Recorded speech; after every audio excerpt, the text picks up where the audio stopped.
Dagny stood by the corner of the window recess listening. They did not notice her. She had seen them together, and she had approached, drawn by an impulse she could not explain or resist. It seemed crucially important that she know what these two men said to each other. She had heard their last few sentences. She had never thought it possible that she would see Francisco taking a beating. He could smash any adversary in any form of encounter. Yet he stood, offering no defense. She knew that it was not indifference. She knew his face well enough to see the effort his calm cost him. She saw the faint line of a muscle pulled tight across his cheek. "Of all those who live by the ability of others," said Reardon, "you're the one real parasite." "I have given you grounds to think so." "Then what right have you to talk about the meaning of being a man? You're the one who has betrayed it." "I am sorry if I have offended you by what you may rightly consider as a presumption." Francisco bowed and turned to go. Reardon said involuntarily, not knowing that the question negated his anger, that it was a plea to stop this man and hold him. "What did you want to learn to understand about me?" Francisco turned. The expression of his face had not changed. It was still a look of gravely courteous respect. "I have learned it," he answered. Reardon stood watching him as he walked off into the crowd. The figures of a butler with a crystal dish, and of Dr. Pritchett, stooping to choose another canapé, hid Francisco from sight. Reardon glanced out at the darkness. Nothing could be seen there but the wind. Dagny stepped forward when he came out of the recess. She smiled, openly inviting conversation. He stopped. It seemed to her that he had stopped reluctantly. She spoke hastily to break the silence. "Hank, why do you have so many intellectuals of the Luther persuasion here? I wouldn't have them in my house." This was not what she had wanted to say to him, but she did not know what she wanted to say. Never before had she felt herself left wordless in his presence. She saw his eyes narrowing, like a door being closed. "I see no reason why one should not invite them to a party," he answered coldly. "Oh, I didn't mean to criticize your choice of guests, but, well, I've been trying not to learn which one of them is Bertram Scudder. If I do, I'll slap his face." She tried to sound casual. "I don't want to create a scene, but I'm not sure I'll be able to control myself. I couldn't believe it when somebody told me that Mrs. Reardon had invited him." "I invited him." "But—" Then her voice dropped. "Why?" "I don't attach any importance to occasions of this kind." "I'm sorry, Hank. I didn't know you were so tolerant. I'm not." He said nothing. "I know you don't like parties, neither do I. But sometimes I wonder. Perhaps we're the only ones who are meant to be able to enjoy them." "I am afraid I have no talent for it." "Not for this. But do you think any of these people are enjoying it?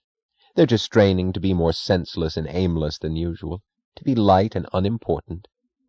You know, I think that only if one feels immensely important can one feel truly light." "I wouldn't know. It's just a thought that disturbs me once in a while. I thought it about my first ball. I kept thinking that parties are intended to be celebrations, and celebrations should be only for those who have something to celebrate. I have never thought of it." She could not adapt her words to the rigid formality of his manner. She could not quite believe it. They had always been at ease together in his office. Now he was like a man in a straitjacket. "Hank, look at it. If you didn't know any of these people, wouldn't it seem beautiful? The lights and the clothes, and all the imagination that went to make it possible?" She was looking at the room. She did not notice that he had not followed her glance.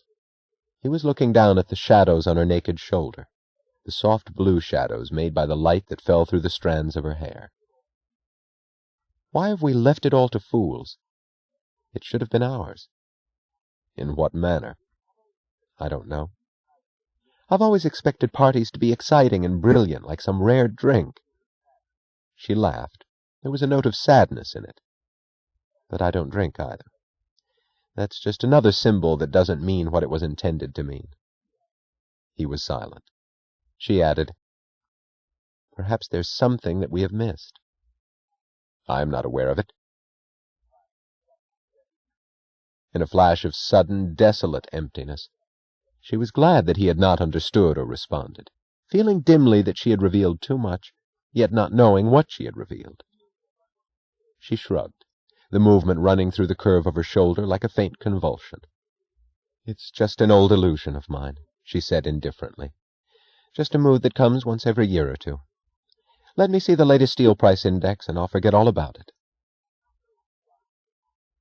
She did not know that his eyes were following her as she walked away from him. She moved slowly through the room, looking at no one.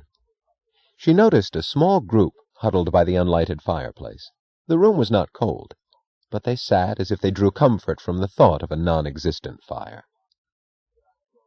"I don't know why, but I am growing to be afraid of the dark. No, not now. Only when I am alone. What frightens me is night. Night as such." The speaker was an elderly spinster with an air of breeding and hopelessness. The 3 women and 2 men of the group were well dressed. The skin of their faces was smoothly well tended, but they had a manner of anxious caution that kept their voices one tone lower than normal, and blurred the differences of their ages, giving them all the same gray look of being spent. It was the look one saw in groups of respectable people everywhere. Dagny stopped and listened. "But, my dear," one of them asked, "why should it frighten you?" "I don't know," said the spinster. "I am not afraid of prowlers or robberies or anything of the sort, but I stay awake all night. I fall asleep only when I see the sky turning pale. It is very odd. Every evening when it grows dark I get the feeling that this time it is final, that daylight will not return."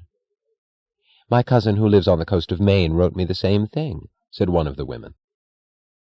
"Last night," said the spinster, "I stayed awake because of the shooting. There were guns going off all night way out at sea. There were no flashes. There was nothing. Just those detonations at long intervals, somewhere in the fog over the Atlantic. I read something about it in the paper this morning. Coast Guard target practice." "Why, no," the spinster said indifferently. "Everybody down on the shore knows what it was. It was Ranyardanashold. It was the Coast Guard trying to catch him." "Ranyardanashold in Delaware Bay?" a woman gasped. "Oh, yes. They say it is not the first time." "Did they catch him?" "No. Nobody can catch him," said one of the men. "The People's State of Norway has offered $1 million reward for his head. That's an awful lot of money to pay for a pirate's head. But how are we going to have any order or security or planning in the world, with a pirate running loose all over the 7 seas? "Do you know what it was that he seized last night?" said the spinster. "The big ship with the relief supplies we were sending to the People's State of France." "How does he dispose of the goods he seizes?" "Ah, that. Nobody knows. I met a sailor once from a ship he'd attacked who'd seen him in person. He said that Ranyardanashold has the purest gold hair and the most frightening face on earth, a face with no sign of any feeling. If there ever was a man born without a heart, he's it," the sailor said. "A nephew of mine saw Ranyardanashold's ship one night off the coast of Scotland. He wrote me that he couldn't believe his eyes. It was a better ship than any in the navy of the People's State of England. They say he hides in one of those Norwegian fjords, where neither God nor man will ever find him. That's where the Vikings used to hide in the Middle Ages. There's a reward on his head offered by the People's State of Portugal, too, and the People's State of Turkey. They say it's a national scandal in Norway. He comes from one of their best families. The family lost its money generations ago, but the name is of the noblest. The ruins of their castle are still in existence. His father is a bishop. His father has disowned him and excommunicated him, but it had no effect." "Did you know that Ranyardanashold went to school in this country?" "Sure. The Patrick Henry University." "Not really." "Oh, yes. You can look it up. What bothers me is, you know, I don't like it. I don't like it that he's now appearing right here in our own waters. I thought things like that could happen only in the wastelands, only in Europe.